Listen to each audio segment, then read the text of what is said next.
Hola, ¿qué tal, hermanos, amigos? Bienvenidos a Tiempo de Fe. Me da mucho gusto saludarles y bueno, pues el día de hoy vamos a continuar con una reflexión a partir de lo que hemos venido estudiando acerca de las 10 plagas de Egipto.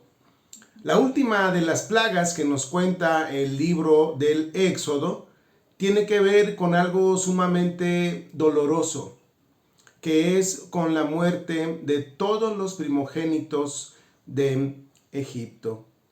Dios anunció a Moisés que la última plaga, la que finalmente iba a provocar que el corazón de Faraón fuera vencido, tenía que ver con la muerte de todo primogénito de la tierra de Egipto. Entre ellos, pues obviamente la descendencia de Faraón, y lo que implicaba para un rey o para un faraón en este caso, perder al sucesor al trono, pues implicaba que ya no había linaje que le sucediera en el trono ante su eventual muerte de este rey o en este caso de Faraón. Y cuando nosotros leemos en el libro del Éxodo capítulo 11, esta historia, pues pueden venir a nuestra mente una serie de pensamientos o de situaciones de ¿y por qué Dios determinó hacer esto? Debemos de recordar que Dios actúa siempre plenamente bajo su principio de justicia, es decir, Dios es justo y todas sus obras hablan de su justicia. ¿Qué está pasando aquí? Bueno, finalmente encontramos que a la luz de la Escritura hay una palabra que nos dice que la paga del pecado es muerte. Recordemos que Faraón ordenó la matanza de niños hebreos. Y hay otro pasaje en la Escritura de la ley que nos dice ojo por ojo, diente por diente. ¿Y qué vemos pues aquí? Vemos a un Dios vengativo, vemos a un Dios que se ensaña con las vidas de los inocentes. No, no es así. Simplemente vemos el actuar justo de Dios trayendo retribución al corazón endurecido de Faraón. Entonces vemos pues cómo la muerte de los primogénitos es juicio ante el corazón endurecido de Faraón. Pero también observemos algo. Después de esta muerte de los primogénitos, ocurrió que Faraón finalmente cedió ante la petición del Dios de Israel de dejar en libertad al pueblo hebreo. Y entonces, esta misma muerte de los primogénitos, este mismo hecho que para los egipcios fue juicio, dolor y sufrimiento, para el pueblo de Israel se convirtió en un hecho que dio inicio a su libertad y a la vida en una tierra prometida, lejos de la esclavitud, en una tierra prometida por Dios a Abraham hace algunos cientos de años en este pasaje.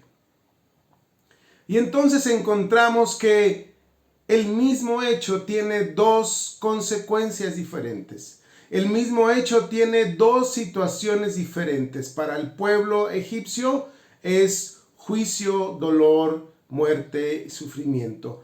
Pero para el pueblo hebreo representa libertad, una vida nueva, una tierra prometida. Y en relación a este hecho, pues viene a mi mente un pasaje de la Escritura que se encuentra en el Evangelio según San Juan, capítulo 3, verso 17. Dice la Escritura, San Juan, capítulo 3, verso 17. Aquí lo tenemos, dice la Escritura.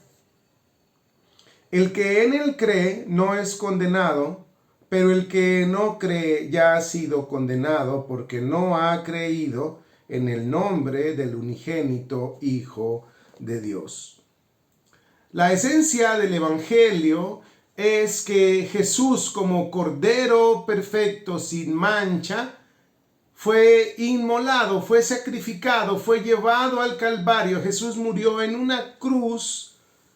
Siendo inocente, Jesús recibió el castigo de un criminal. Jesús, siendo justo, recibió el castigo de un injusto. Jesús pagó el precio de nuestros pecados. Dice la Escritura que la paga del pecado es muerte.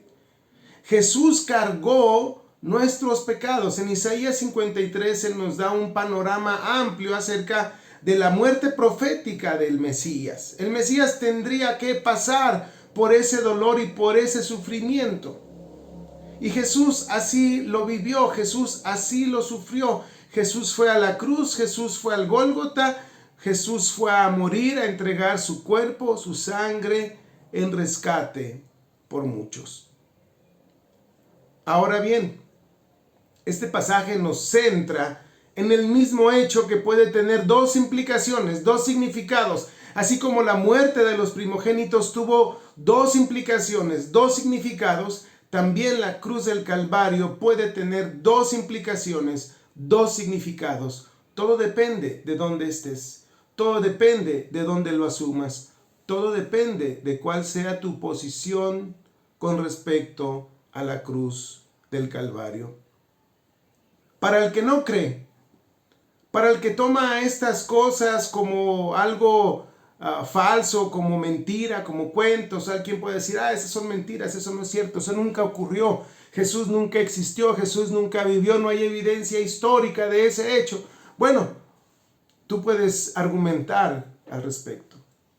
Lo cierto es que la Escritura declara que si tú no crees en lo que Cristo Jesús hizo en la cruz del Calvario, dice la Escritura que la expectativa, la consecuencia, es la condenación eterna del alma. ¿De quién?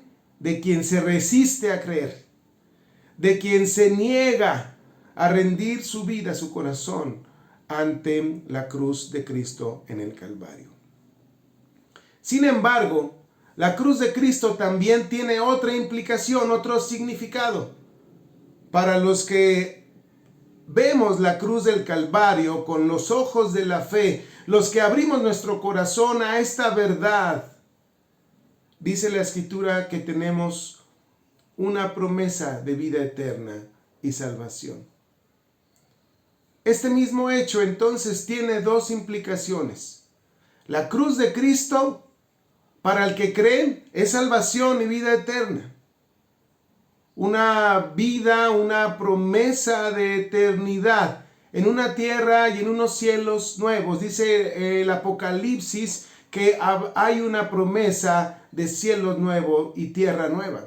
Es ahí donde los redimidos por la sangre del Cordero tendremos lugar por la eternidad. Pero para aquel que se resiste a creer, su expectativa es de juicio y de condenación eterna.